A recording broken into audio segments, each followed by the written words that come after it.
Something about this doesn't add up. We're being told this war was necessary, but the consequences are hitting everyday people in ways no one seems willing to fully explain. And when you slow it down, step by step, the story starts to look very different. The story we're hearing is simple. The United States got involved to stop a threat, specifically to prevent Iran from getting nuclear weapons. That's the justification. That's what's repeated. And the idea is short-term pain, maybe some economic impact, but worth it for long-term security. But here's the issue.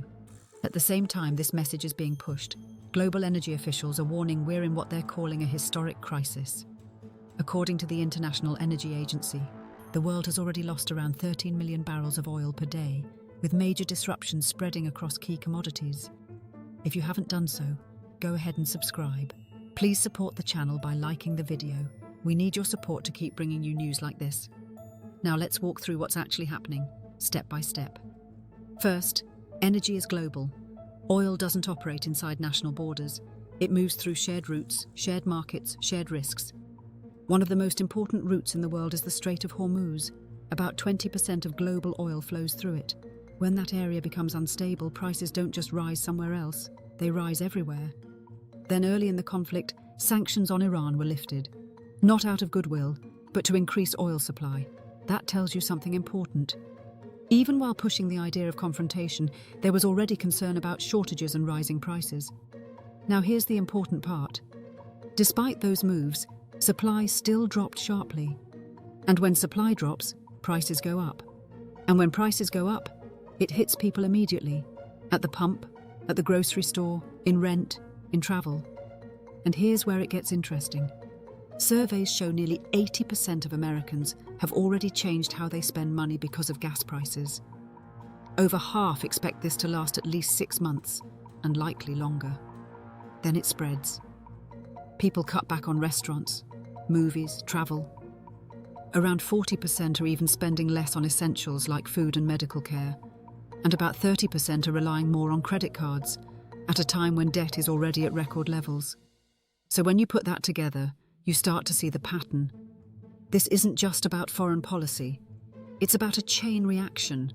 One decision triggers another, and eventually it lands in people's daily lives. And that leads to one conclusion. The cost of this conflict isn't abstract. It's measurable. It's showing up in how people eat, travel, and take care of themselves. Now watch what happens next.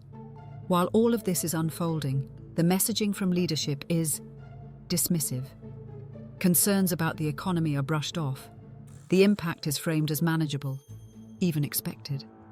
But at the same time, there's open acknowledgement that the war would hurt markets and drive up oil prices before it even began. That's not speculation. That's planning.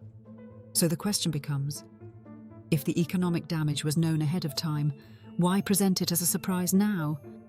This matters because it shifts how we understand responsibility. If something was predictable, then it wasn't just an unfortunate side effect. It was part of the decision. And here's the part most people miss. The impact isn't evenly distributed. The United States is feeling it. But countries that depend heavily on energy imports, like South Korea, are facing even more severe consequences, including the possibility of rationing. So this isn't just a national issue, it's global.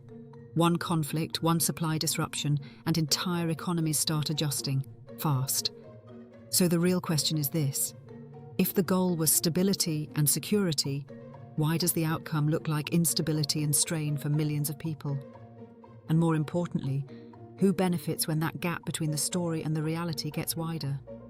If you're following this and want to help this channel grow and continue bringing you stories like this, take a second to like the video and subscribe. That support actually makes a difference.